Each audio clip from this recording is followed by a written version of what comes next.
Now, the rest of the story.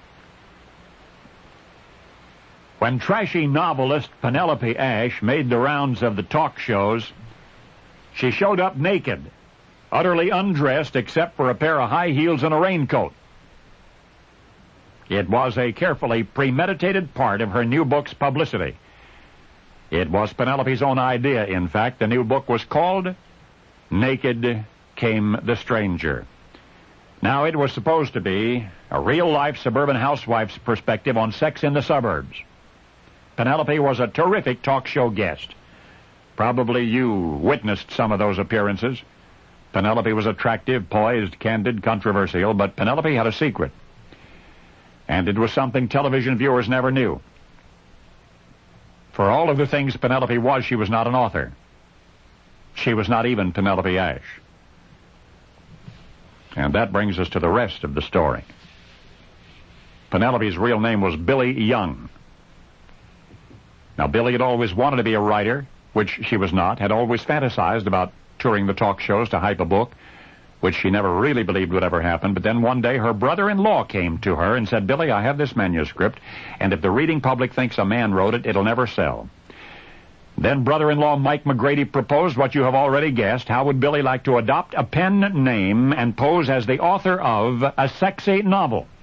And before Mike was through asking, Billy said yes. Mike chose for her name Penelope Ash, partly because Penelope was the name of a reviewer on the New Yorker staff. Next, Billy was coached, carefully, painstakingly. Mike interviewed her on tape and then played the tape back, suggesting answers that sounded more author-like. Since Jacqueline Suzanne was a popular novelist at the time, Mike molded Billy in that image. And as you already know, it was Billy who invented the gimmick of wearing only a raincoat on television, a sensational tie-in with the title, Naked Came the Stranger. Well, the first publisher who saw the manuscript was elated.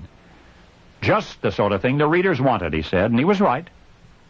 He was right. Billy Young, masquerading as the author, intrigued the audiences of television and radio talk shows, and the book itself did a sexy sell job all its own. Naked Came the Stranger sold 100,000 copies in hardcover and millions in paperback.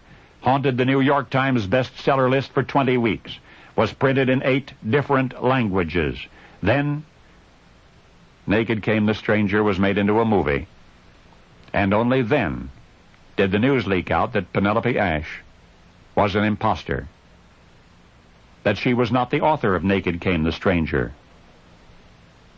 More remarkable still was who had written it. For Billy's brother-in-law, Mike McGrady, the man who proposed she pose as a novelist for the camera. He, Mike, had written only one of the book's 25 chapters. 24 of Mike's writer friends wrote the other 24 chapters, each writing one chapter. 25 different authors wrote Naked Came the Stranger as a joke to see if their very worst writing, if it were sufficiently focused on sex, would sell. And it sold. Now, I happen to know the authors. They won't let me name them. 7 have published books which you would recognize. 1 was a 2-time Pulitzer Prize winner. But they're all embarrassed by this. And now you know why. Because now you know the rest of the story.